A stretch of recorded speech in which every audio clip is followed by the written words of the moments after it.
Soyons ensemble pour un Congo fort et uni.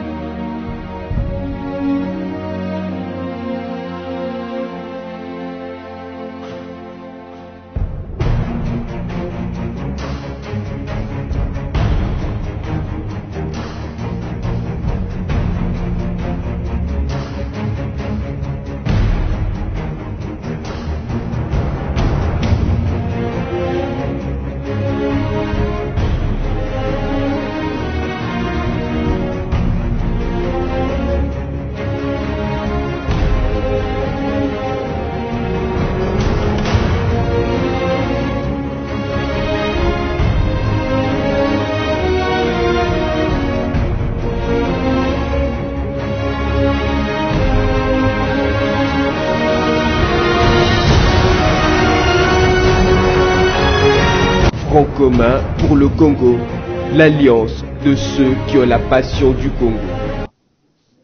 Je pense que nous sommes ici aujourd'hui pour faire passer essentiellement 3 messages. Le premier, c'est celui de rendre hommage à un grand homme, à un grand Africain, son Excellence, M. Joseph Kabila Kabange, qui est président de la République démocratique du Congo, mais qui est également autorité morale du Front commun pour les Congo. Les comités stratégiques lui rendent hommage pour ce qu'il a fait dans ces pays, notamment sur le plan politique. Lorsqu'il accède au pouvoir, d'aucuns le savent maintenant, il n'existe pas un État. Et tous les efforts qu'il fournit ont permis aujourd'hui d'avoir un État dans ce pays. Je crois que 2 composantes essentielles de cet État sont à signaler. La première composante, c'est la réunification du pays et l'installation de l'autorité de l'État sur toute l'étendue du territoire national. Et la deuxième composante, c'est l'instauration des institutions démocratiques dans ce pays. Le reste n'étant qu'un exercice quotidien d'un État, rebâtir, reconstruire l'économie du pays, les infrastructures de base, avec pour conséquence l'amélioration des conditions de vie de la population. Je crois que sur les volets de l'installation des institutions démocratiques dans ce pays, il y a eu d'abord le volet normatif. C'était la promulgation de la Constitution du 18 février 2006, une constitution adoptée par référendum. C'était ensuite l'installation de toutes les institutions prévues. L'installation de toutes les institutions prévues par cette constitution-là, des institutions qui ont fonctionné, n'est-ce pas, de 2006 jusqu'à ce jour. Je pense également que ce qui a été attendu et qui du reste il a promis, c'était le respect des règles de jeu en ce qui concerne particulièrement le nombre de mandats présidentiels. Et sur ce point, la parole du président de la République n'a pas varié d'un iota depuis plusieurs années.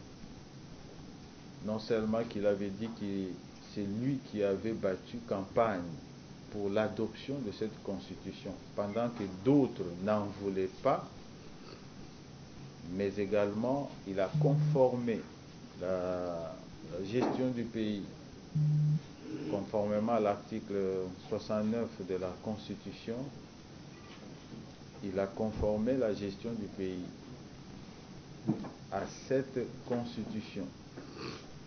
Et le dernier geste en date, c'est celui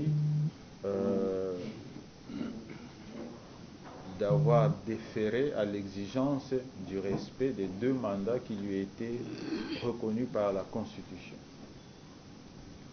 Nous lui rendons un vibrant hommage parce que finalement, il a honoré d'abord son serment constitutionnel. Dans la Constitution, le chef de l'État a juré de ne se laisser guider que par l'intérêt supérieur de la nation, de faire respecter la Constitution et les lois de la République. C'est ce qu'il avait promis et c'est ce qu'il a fait. En même temps, et c'est le deuxième message, nous croyons qu'une nouvelle ère vient de commencer dans ce pays. Une ère où la démocratie doit véritablement devenir un mode de vie, mais un mode de vie régulé par les règles de jeu, en commençant par le respect de la règle suprême, le respect de la Constitution de ce pays, mais également le respect de toutes les autres lois et règlements et tous les autres règlements du pays. Il s'agit là d'un exemple qui est venu d'en haut et qui naturellement doit maintenant s'appliquer à tout le monde. C'est cela un état de droit sur lequel nous travaillons et nous allons continuer à travailler, n'est-ce pas, au fil des temps, au fil des âges. Mais au moins, nous avons pris date que depuis les 8 août, un grand exemple est venu d'en haut, c'est celui du respect de la loi fondamentale, du respect des règles établies. Et ces respects-là devraient, n'est-ce pas, aussi être exigés de tous les acteurs de la scène politique, mais également de tous les peuples congolais. Le troisième message, c'est celui, naturellement, de féliciter notre candidat. Nous félicitons notre camarade Ramazani Shadari Emmanuel pour avoir été porté à cette candidature à l'élection présidentielle. Il vous souviendra que l'un des objectifs majeurs du Fonds commun pour le Congo, fixé dans la charte de celui-ci, c'était la désignation d'un seul candidat à l'élection présidentielle. Évidemment, d'aucuns ont parié dans tous les sens sur cet objectif. Nous sommes heureux aujourd'hui de constater que les membres du Fonds commun ont tenu parole. Et pour ceux qui ne le savent pas, cette désignation a été laborieuse. Je peux vous dire que l'autorité morale du Fonds commun elle-même a rencontré individuellement les responsables de tous les regroupements et politiques, mais également associatifs qui composent le Front à 3 reprises. Et cela a été aussi entrecoupé par des séances de plénière. Et jusqu'à la dernière minute où au-delà des propositions qui avaient été faites, le dépouillement est intervenu. Ce dépouillement n'est pas intervenu par un communiqué à la radio ou à la télévision. Ce dépouillement est intervenu en présence de responsables de regroupements membres du Fonds commun pour le Congo. C'est dit que c'est tout un processus participatif qui a abouti à la désignation de cette candidature. Aujourd'hui, nous sommes heureux que cette disposition de la charte du Fonds commun pour le Congo ait été scrupuleusement respectée. Eh bien, les candidats du Front, aujourd'hui, M. Emmanuel Ramazani Shadari, bénéficiera des soutiens de tous les regroupements membres du Front commun, et en témoignent d'ailleurs les différentes déclarations qui ont été faites à la presse par les uns et les autres depuis cette désignation. Nous lui adressons nos vives et chaleureuses félicitations, et nous sommes là, au comité stratégique du Front, pour vous assurer que ce candidat va bénéficier de l'appui et du soutien de tous les membres du Front. Ceci dit, nous voulons lancer un appel, avant de terminer cette introduction, un appel d'abord en direction du peuple congolais tout entier. C'est celui de suivre finalement notre regard. Ce regard qui est porté sur cet acteur majeur de la scène politique qu'est le Front commun pour le Congo, qui en si peu de temps a réussi, n'est-ce pas, à réorganiser la classe politique, à porter un message du renouveau, à prêcher par l'exemple et de manière tangible à démontrer qu'il était digne de confiance. Et de ce point de vue, que la population congolaise puisse croire réellement à cette force politique comme celle qui soit porteuse de l'espérance pour cette nation, comme étant celle qui soit la mieux structurée pour pouvoir, n'est-ce pas, gouverner ces pays. Et voilà pourquoi nous serons demain par devant cette population pour solliciter ce suffrage, son suffrage, n'est-ce pas, de manière à ce qu'il puisse donner au Front les moyens de sa politique, la plus large majorité parlementaire qui soit, mais également élire avec une large majorité son candidat président pour que la gouvernance dans ces pays soit une gouvernance de stabilité, mais une gouvernance aussi de la poursuite des efforts entrepris par son Excellence Joseph Kabila Kabange en matière de reconstruction, de modernisation de ces pays, de stabilité sur le plan politique, mais aussi sur le plan sécuritaire. Nous pensons aussi lancer un message à l'endroit de la communauté internationale pour qu'autant en interne, le leadership exemplaire du président de la République Joseph Kabila a montré qu'il était soucieux de l'intérêt supérieur de la nation congolaise, autant nous voulons ici rappeler l'appel que lui-même avait lancé à cette communauté internationale de pouvoir accompagner ces pays par des actes positifs,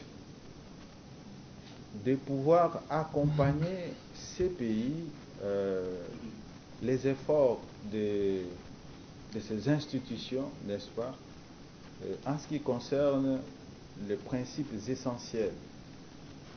Et pour le moment, le pays se prépare aux élections. Je crois les soutiens politiques et diplomatiques dont il a besoin, c'est les soutiens sur le calendrier électoral, c'est les soutiens sur les restants des opérations à faire. par les institutions compétentes, la CENI, la Cour constitutionnelle, de manière à ce que réellement les élections qui arrivent soient des élections qui soient pacifiques et qui renforcent la stabilité du pays. Nous n'attendons donc pas de la communauté internationale qu'elle soit actrice de manière directe ou indirecte de l'instabilité du Congo. Nous attendons qu'elle puisse plutôt appuyer les efforts des institutions établies pour plus de stabilité dans les pays. Voilà en quelques mots l'introduction que nous avons voulu partager. Front commun pour le Congo, l'alliance de ceux qui ont la passion du Congo. Le Congo était en train de se mettre en place lorsqu'il y a eu une accélération du temps électoral. Il a fallu passer déjà au choix de notre candidat étant donné le calendrier électoral. Et donc les autres dynamiques qui sont en cours, donc la mise en place du programme, le faire connaître, tout en respectant la loi électorale, parce qu'il ne faudra pas que l'on commence une campagne précoce. Il faudra bien attendre le moment venu pour pouvoir officiellement s'exprimer en disant notre manifesto, notre projet de société, notre vision du monde, notre programme de gouvernement, nos projets, et ainsi de suite, comme tout autre processus. Et je crois qu'on est peut-être un peu allé vite en besogne en voulant savoir ce que nous faisons. Il y a certainement des gens qui ont lancé le programme dans la confusion, en citant de montants faramineux pour essayer de jouer aux attrape-nigo. Nous sommes une structure de gouvernement, donc nous devons être caractérisés par le sérieux dans le travail à faire et non pas se laisser aller à des déclarations à la porte-pièce, des chiffres sans aucun fondement, sans aucune attache avec la réalité. Nous travaillons en profondeur et à chaque moment, le fonds vous conviera à des étapes importantes. En tout cas, la plus délicate a été franchie, le reste pouvant se passer sans beaucoup de problèmes, parce que beaucoup pariaient sur le non-avènement d'une candidature unique. Et le FCC a prouvé que c'était possible de respecter et l'esprit de la lettre de la Constitution, mais aussi de rester dans une large coalition qui permet que ce pays soit dirigé de façon efficace afin d'avoir des majorités solides. Donc les autres étapes arrivent, la structuration du fonds lui-même, la mise en place des textes qui le caractériseront, la mise en place des équipes de campagne, dans l'ordre, tout à fait, vous savez, nous avons parfois une tendance à l'exactitude mathématique avec le chef de l'État, chaque chose son temps. À 2 heures de la clôture des bureaux de dépôt de candidature, beaucoup pariaient sur l'absence d'une candidature FCC, ça l'a été. D'ailleurs, candidature FCC, étant donné que nous n'étions pas encore inscrits sur les tables de l'administration publique, notre candidat a dû se présenter comme un indépendant.